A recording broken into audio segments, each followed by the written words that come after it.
तो चलिए फिर से स्वागत है स्मार्ट क्लास के यूट्यूब चैनल पर।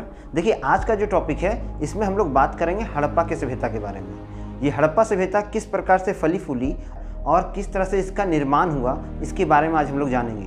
बहुत सारी रहस्यमयी घटनाएं हैं जिसने हड़प्पा सभ्यता को एक अलग सभ्यता घोषित कर दिया है। इस पृथ्वी में पाए गए जितने भी सभ्यता हैं सबको पढ़ लिया गया है, लेकिन यही एक ऐसा सभ्यता है जिसको आज तक पढ़ा नहीं गया है। और यह किस तरह एक विज्ञान का सबसे बड़ा बोल सकते हैं कि केंद्र बिंदु बन गया, और वैज्ञानिकों और पुरातात्विक विभागों के लोगों ने इसमें कितना मेहनत किया और अभी तक क्या क्या खोजें हुई हैं, इसके बारे में भी हम लोग जानेंगे। इसमें हम लोग जानेंगे कि किस तरह इस शासन प्रणाली में अलग अलग काम हुए और इसकी राज व्यवस्थाएं तथा इसकी नगर व्यवस्थाएं किस तरह प्रचलित हुई थी।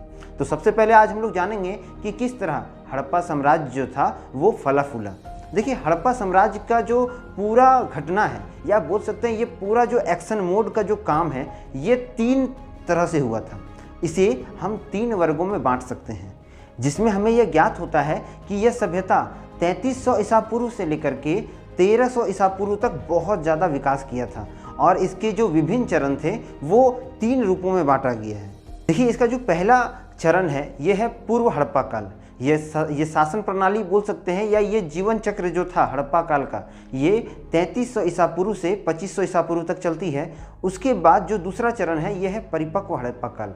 परिपक्व हड़प्पा काल जो था ये 2500 ईसा पूर्व से 1900 ईसा पूर्व तक चली, तथा सबसे अंतिम जो था उत्तरार्ध हड़प्पा काल। यह हड़प्पा काल जो था यह 1900 से 1300 ईसा पूर्व तक चला।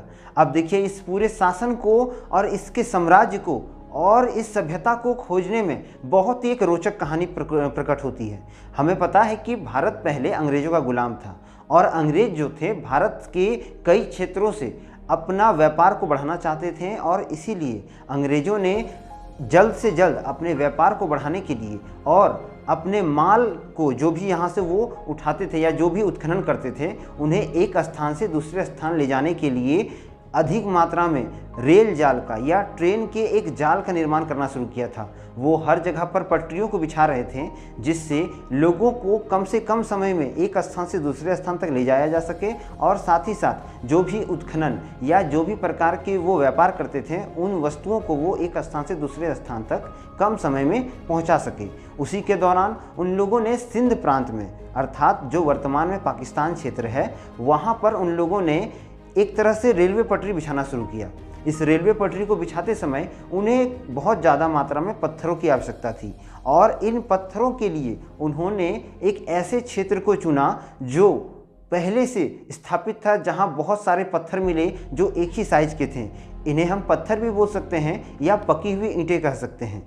जब यहाँ पर कामगारों ने, जिन्हें नियुक्त किया गया था ब्रिटिश इंडिया के द्वारा, उनके द्वारा जब इन ईंटों को निकाला गया तो ये ईंटें जो थी ये पहले से पकी हुई थी और अन्य ईंटों से ज़्यादा मजबूत थी। ये ईंटें आज के ईंटों से बहुत मिल रही थी। इसी कारण कहीं ना कहीं ब्रिटिश इंडिया के द्वारा जिन लोगों को वहाँ नियुक्त किया गया था उन्हें शक हुआ कि यहाँ पर ज़रूर कुछ है, और उसी के तहत इस रहस्य का पता लगाने के लिए उन लोगों ने एक ऐसा प्रणाली को अपनाया जिसके तहत कनिंघम, जो उस समय के भारत के पहले पुरातात्विक विभाग के अध्यक्ष थे, उन्हें इस बात का नोटिस दिया कि हमें कुछ ऐसा मिल रहा है जो पुराने ज़माने से जुड़ा हुआ है। इस चीज़ को सुनकर उन्होंने इसे हल्के में लिया, और उन्होंने एक ऑर्डर जारी किया कि ठीक है, आप इसमें खोजबीन जारी रखिए, और जो वहाँ पर रेल की पटरियाँ बिछाई जा रही हैं उस काम को भी रोक दीजिए, क्योंकि बहुत हद तक रेल की पटरियाँ बिछाई जा चुकी थी, और इस काम को रोक दिया गया। जिसके बाद वहाँ उत्खनन का काम हुआ, और जब वहाँ पर रहने वाले गाँव वाले से पूछा गया, जो गांव वाले वहाँ रहते थे उनसे पूछा गया कि आपके जो घर बने हुए हैं ये ईंटों और इन पक्के पत्थरों को आपने कहाँ से पाया, तो उन लोगों ने साफ कहा कि हम यहाँ से उखाड़ते हैं और हम इसका उपयोग करते हैं। जब उनसे इसके बारे में ज़्यादा पूछा गया तो उन्होंने कहा कि हमें इसके बारे में नहीं पता है।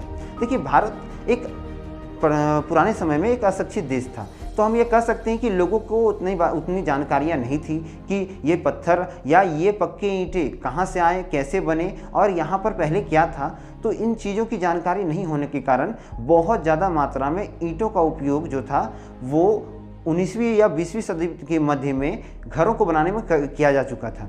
इसीलिए इस क्षेत्र को पूरी तरह से पुरातत्व विभाग ने अपने अंदर में ले लिया और यहाँ पर रखाल दास बनर्जी और दयाराम साहनी जैसे बहुत बड़े बड़े पुरातत्व विभाग के जो साइंटिस्ट थे उन्हें नियुक्त किया। देखिए 1921 में सबसे पहले ब्रिटिश ईस्ट इंडिया कंपनी ने एक पुरातत्विक वैज्ञानिक जिसका नाम दयाराम साहनी था उन्हें नियुक्त किया और नियुक्त करने के बाद उन्हें यह आदेश दिया कि आप जाकर के उन क्षेत्रों का अवलोकन करें जहां पर ये पुराने ईंटें मिल रहे हैं, क्योंकि कुछ ईंटों का जो सैंपल था वो पहले ही दिल्ली और कलकत्ता के जो पुरातत्व विभाग था उन्हें पहुंचा दिया गया था। और इसके बाद दयाराम साहनी को बाकायदा पाकिस्तान का जो वर्तमान में पाकिस्तान का क्षेत्र है वहां पर भेजा गया और उन्होंने पहली बार उत्खनन में हड़प्पा के क्षेत्र को निकाला। अर्थात पहली बार हड़प्पा सभ्यता का जो पूरा बायोग्राफिकल ढांचा था उसे उन्होंने प्राप्त किया और उन्हें एक नया सभ्यता मिलना शुरू हुआ, जिसके बाद ये सभ्यता जो है वर्तमान में पाकिस्तान के मांगोमरी ज़िले में स्थित है और इसमें पहली बार हड़प्पा सभ्यता की खोज हुई। इसके तुरंत बाद अगले ही वर्ष 1922 में रखालदास बनर्जी ने भी मोहनजोदड़ो की खोज कर दी। ये मोहनजोदड़ो जो था ये बहुत ही बड़ा एक बोल सकते हैं व्यापारिक नगर माना जाता है और इसमें बहुत ज़्यादा मात्रा में लोगों के शव कंकाल मिले हैं, इसलिए इसे मुर्दों का टीला भी कहते हैं। देखिए मोहनजोदड़ो जो है ये सिंध के तरकाना ज़िले में आता है और ये क्षेत्र भी काफ़ी बड़ा था। अभी तक जितना भी खोज हुआ है ये टोटल मात्र 3% ही जांचा जा चुका है कि एक्चुअली में कितना बड़ा था ये साम्राज्य। और अभी तक जो वैज्ञानिकों ने अपना एक तरह से बोल सकते हैं कि परिकल्पना किया है कि ये जो सभ्यता थी ये 8000 वर्षों तक या आप बोल सकते हैं 8000 वर्षों तक अपने साम्राज्य में स्थापित रही और इसका जो लगातार जो रचने और बसने का काम था वो लगातार होते रहता था। हम ये कह सकते हैं कि कई बार इस सभ्यता में बोल सकते हैं कि विनाश भी हुआ और वापस ये सभ्यता बसी भी, अर्थात कि कई बार ये सभ्यता उजड़ी भी और वापस बस गई। इस तरह से इस सभ्यता का विकास हुआ था। 1924 में जॉन मार्शल ने पूरे विश्व को ये जानकारी दी कि भारत के पास एक ऐसी सभ्यता है जो विश्व की सबसे पुरानी सभ्यता है और उनके द्वारा पहली बार एक बात को रखा गया कि विश्व का सबसे बड़ा पुराना सभ्यता जो था वो हड़प्पा सभ्यता था। इस सभ्यता से जुड़े एक बहुत महत्वपूर्ण व्यक्ति जिसका नाम S.N. राव था, उन्होंने एक किताब लिखी जिस किताब का नाम था the story of Indian archaeology. ये किताब जो था ये पूरी तरह हड़प्पा सभ्यता पर आधारित है और इसमें हड़प्पा सभ्यता और सिंधु घाटी सभ्यता के बारे में बहुत सारी जानकारियाँ मिलती है, जिसमें उन्होंने कहा था कि मार्शल ने जिस भारत को आज खोजा है वो भारत 3000 वर्ष पहले ही उग चुका था। ये एक बहुत बड़ी बात थी क्योंकि इसमें भारत के वर्तमान स्थिति का बखान किया गया था। जिस तरह उस समय के लोग विभिन्न प्रकार की वस्तुओं को अपनाते थे और अपने जीवन कार्य को जीते थे, उसका बहुत ज़्यादा बखान आज के कार्यों से मिलता है। तो हम यह कह सकते हैं कि हड़प्पा सभ्यता जो था आज के समय से बहुत ज़्यादा मेलजोल करती थी। तो आज हम लोग जानेंगे अब कि किस तरह हड़प्पा सभ्यता में अब विकास का कार्य हुआ था। देखिए हड़प्पा का जो पूरा क्षेत्र है ये 12,99,060 किलोमीटर तक फैला हुआ है और ये पूरा जो क्षेत्र है ये इतना बड़ा है कि अभी तक इसमें 1500 केंद्र बोल सकते हैं खोजे जा चुके हैं। देखिए हड़प्पा सभ्यता जो था ये एक छोटी मोटी सभ्यता नहीं थी, ये बलूचिस्तान और सिंध तक तो थी ही, इसके बाहर भी इसका शासन तंत्र था और ये साम्राज्य फैला था। वर्तमान आंकड़ों के अनुसार ये सभ्यता जो थी ये गुजरात, पश्चिम उत्तर प्रदेश, उसके बाद आप बोल सकते हैं कि राजस्थान जैसे क्षेत्रों में भी फैला हुआ था। इस तरह से यह सभ्यता जो थी ये बहुत बड़ी सभ्यता थी। अभी तक भारत में लगभग 900 केंद्र इसके खोजे जा चुके हैं और इसका कुल केंद्र जो है वो 1500 है, जिसमें 600 केंद्र जो है वो पाकिस्तान में आता है और बाकी 900 केंद्र जो है वो भारत के अंतर्गत आता है। देखिए पाकिस्तान के सिंध में हड़प्पा सभ्यता से जुड़े बहुत सारे साक्ष्य मिले और उस क्षेत्र में जहाँ पर ये साक्ष्य मिले वर्तमान में उस क्षेत्र का नाम जो है सिंध से बदल दिया गया। अब उस क्षेत्र का नाम चालुकिस्तान रख दिया गया है। अर्थात भारत और पाकिस्तान के बीच जितने भी रेगिस्तान हैं उन रेगिस्तानों को चालुकिस्तान कहा जाता है और इसी क्षेत्र में हड़प्पा सभ्यता का अधिक साक्ष्य मिला है। जो वर्तमान समय में तो दो देश अलग अलग हो गए हैं, लेकिन जब अंग्रेज थे तब ये दोनों देश एक ही जगह थे और इसीलिए इस समय जितने भी तरह के खोज हुए थे वो इन क्षेत्रों में ज़्यादा हुए थे। कि हड़प्पा सभ्यता में बहुत ज़्यादा मात्रा में पशुपालन होता था। इस समय गाय, भेड़, बकरी, सूअर और कई जगहों पर गधों और ऊँटों को पाला जाता था। यहाँ यह भी कहा जाता है कि ऊँटों और गधों के द्वारा माल को ढोया जाता था और एक स्थान से दूसरे स्थान तक ले जाया जाता था। यहाँ पर कई स्थानों पर घोड़े के भी साक्ष्य मिले हैं, जैसे लोथल में घोड़े के कुछ अवशेष मिले हैं, जिससे हम यह कह सकते हैं कि हड़प्पा सभ्यता में घोड़ों का उपयोग भी पशुपालन में किया जा रहा था। देखिए, घोड़े का जो ये पूरा साक्ष्य है, कई इतिहासकार ये भी मानते हैं कि घोड़े उनकी मनोवृत्ति घटनाएं थी। मतलब हड़प्पा सभ्यता में घोड़े का उतना उपयोग नहीं होता था, क्योंकि घोड़े अत्यधिक तेज होते थे और उस समय जो था वो घोड़ों का प्रचलन उतना ज़्यादा नहीं माना गया था। इसलिए घोड़े का उपयोग कुछ निश्चित कार्य के लिए ही किया जाता था। हम यह मान सकते हैं कि घोड़ों का उपयोग ऐसे भी जगह पे होता था जहां राजाएं या बोल सकते हैं अमीर वर्ग के लोग रहते थे। तो यह बात क्लियर हम कर सकते हैं कि हड़प्पा सभ्यता में जो घोड़े होते थे उनका उपयोग बस एक विशेष वर्ग ही करता था, अन्यथा उसका उपयोग और कोई नहीं करता था। इस घोड़े का और साक्ष्य जो है वो हड़प्पा सभ्यता के कुछ और क्षेत्रों से मिले हैं, जहाँ पर घोड़े के कंकाल, घोड़े की मूर्तियाँ और घोड़े के कई तरह के ऐसे साक्ष्य मिले हैं, जैसे उनके पैरों में लगने वाले नल और घोड़े के खास करके जो गर्दन में पहनने वाला पट्टा जो होता है ये भी प्राप्त हुआ है। तो इस तरह से बोल सकते हैं कि कुछ विशेष वर्ग जो थे वो घोड़ों का उपयोग करते थे, यानी कि ये अन्य वर्गों के लिए उतने ज़्यादा उपयोगी नहीं थे। देखिए, हड़प्पाई लोग जो थे वो गेंडे और हाथियों का भी उपयोग करना जान गए थे। साथ ही साथ वे कुबड़ वाले बैलों को बहुत अधिक मान्यता देते थे। तो कहीं न कहीं ये भी साक्ष्य मिला है कि कुबड़ वाले बैलों के द्वारा वो मालवाहक का भी काम करते होंगे, नहीं तो उनका पूजा करते होंगे। क्योंकि आप अधिकतर हड़प्पा सभ्यता के सिक्कों में और कई ऐसे बोल सकते हैं कि अभिलेखों में देखेंगे जहां पर अधिक से अधिक मात्रा में कुबड़ वाले बैलों का चित्र बना हुआ है और इन कुबड़ वाले बैलों को बहुत जगह पर ये पूजा भी करते थे।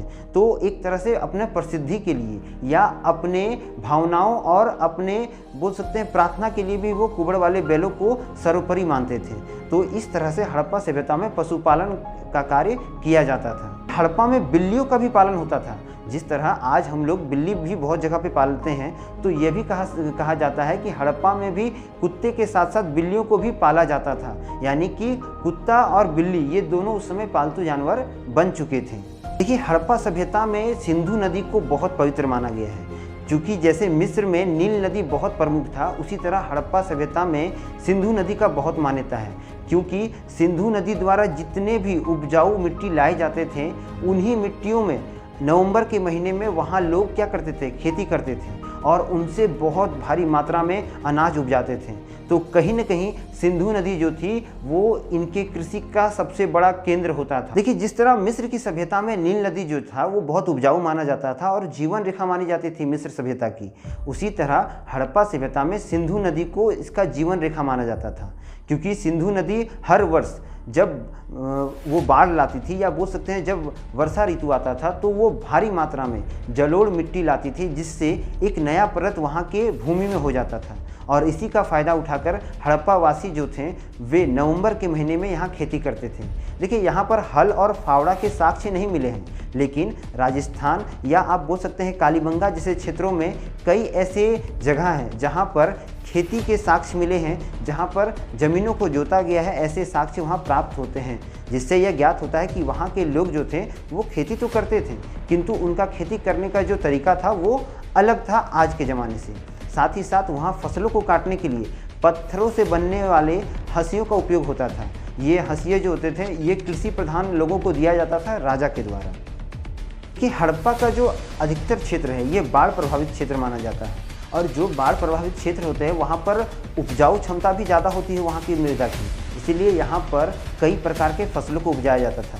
जैसे यहाँ पर तिलहन दलहन का भी खेती होता था, और लोथल जैसे क्षेत्र में 1800 ईसा पूर्व में ही चावल की खेती होना शुरू हो गया था यहाँ पर। और कई वस्तुओं की खेती होती थी, जैसे कपास की भी बहुत ज़्यादा मात्रा में खेती होती थी और कपास को तैयार भी किया जाता था। साथ ही साथ गेहूं, जौ, राई, मटर जैसे फसलों को भी यहाँ बोया जाता था। तो इस तरह से हम कह सकते हैं कि यहाँ का जो कृषि पद्धति था वो बहुत ज़्यादा उन्नत था। लेकिन अभी भी यहाँ पर किस प्रकार से खेती होती थी इसके बारे में पूरा साक्ष्य नहीं मिला है। कि यहाँ तिलहन और दलहन का भी खेती हो रहा था, और इसी कारण हड़प्पा सभ्यता जो था उस समय में लगभग हर फसलों का उपज करता था। यूनान के लोगों द्वारा हड़प्पा लोगों को सिंडन कहा जाता था, क्योंकि हड़प्पा के लोग जो थे वो भारी मात्रा में बोल सकते हैं कपास की खेती करते थे, और विश्व का यह पहला ऐसा सभ्यता था जिसने कपास की खेती को शुरू किया था। देखिए, हड़प्पा सभ्यता में जो व्यापार था ये भी अपने चरमोकर्ष पे था। मोहनजोदड़ो, लोथल, धोलावीरा, इन क्षेत्रों में बहुत भारी मात्रा में बड़े बड़े अन्नागार मिले हैं। इन अन्नागार में ज़्यादा मात्रा में चावल और अन्य फसलों को रखा जाता था। तो इससे यह कह सकते हैं कि ये व्यापार में फसलों को या अन्न को बेच करके अपना मुनाफा कमाते थे। यहाँ पर मोहरें भी मिली हैं जिनके द्वारा ये व्यापार करते थे। साथ ही साथ कई जगहों पर ऐसे भी साक्ष्य मिले हैं जहाँ पर सील पैक वस्तुओं को पाया गया है। ये सील किए वस्तुएं मोहरे के द्वारा सील किया जाता था। ये मोहरे वही मोहरे होते हैं जिस तरह आज के समय में हम लोग देखते हैं कि कोई भी चीज़ पर लेटर्स पैड पर या किसी पर एक मोहर का छाप होता है, जिसके बाद उस चीज़ को खोला नहीं जा सकता है। नहीं तो उसको खोलने के बाद क्या होता है, उसका जो लेयर होता है वो टूट जाता है। उसी तरह हड़प्पा सभ्यता में भी जो व्यापार था वो सील पैक तरह से होता था। इस सभ्यता में नाप तोल की जो पद्धति थी वो उतनी ज़्यादा विकास नहीं की थी, तथा इस सभ्यता में सिक्कों का उपयोग नहीं हुआ था। यहाँ पर आदान प्रदान की वस्तुएं ली जाती थी, यानी कि हड़प्पा सभ्यता में जो भी व्यापार होता था वो एक वस्तु के बदले दूसरे वस्तु को देने और लेने से काम होता था। उदाहरण के लिए, यदि कोई व्यक्ति गेहूं खरीदना चाहता है तो उसे चावल बदले में देना होगा, या चावल खरीदना चाहता है तो उसे कोई अन्य वस्तु जो उसे चाहिए उसे देना पड़ता था। तो इस तरह से हड़प्पा सभ्यता में जो व्यापार था वो एक अलग तरीका से होता था। हड़प्पा का जो व्यापार संबंध था ये वर्तमान के राजस्थान, अफगानिस्तान जैसे क्षेत्रों में बहुत ज़्यादा था। मोहनजोदाड़ो को व्यापार का केंद्र बिंदु माना जाता। साथ ही साथ यहाँ पर पहिए का उपयोग बहुत भारी मात्रा में होता था। हम यह कह सकते हैं कि यहाँ पहियों के द्वारा जो छोटे छोटे वाहन या बोल सकते हैं छोटे छोटे ठेले तैयार किए गए थे, उनसे माल को ढोया जाता था और इनमें गधों और ऊँटों का प्रयोग होता था। यह सभ्यता अरब सागर से भी बहुत बोल सकते हैं जुड़ा हुआ है, क्योंकि इसका व्यापार जो है वो अरब सागर में बहुत ज़्यादा मात्रा में होता था। और अरब सागर में एक बंदरगाह था जिसे जहाजरानी कहा जाता था, जहाँ पर भारी मात्रा में विदेशी व्यापारी आते थे और यहाँ से आयात और निर्यात करते थे। तो आज की वीडियो में हम लोगों ने जाना कि हड़प्पा सभ्यता किस तरह से विकसित हुई और किस तरह से यहाँ कृषि पद्धति और व्यापार हुआ। कल की वीडियो में या आने वाली वीडियो में हम लोग जरूर जानेंगे कि इस सभ्यता का साथ और किन किन सभ्यता का जो लगाव है या कुछ जो इनका एक तरह से बोल सकते हैं संबंध है वो स्थापित हुआ है। जैसे मेसोपोटामिया, ओमान की सभ्यता, इन सभी सभ्यता से किस तरह हड़प्पा सभ्यता जो थी वो जुड़ी थी, इसके बारे में हम लोग जानेंगे। और ये भी जानेंगे कि इसका जो नगर प्रणाली था वो किस तरह बहुत अद्भुत था। आशा करते हैं कि आज के इस छोटे से वीडियो में आप बहुत कुछ समझ गए होंगे। मिलेंगे हम लोग अगले वीडियो में, तब तक के लिए चैनल को लाइक करें, शेयर करें, सब्सक्राइब करें। वंदे मातरम, भारत माता की जय।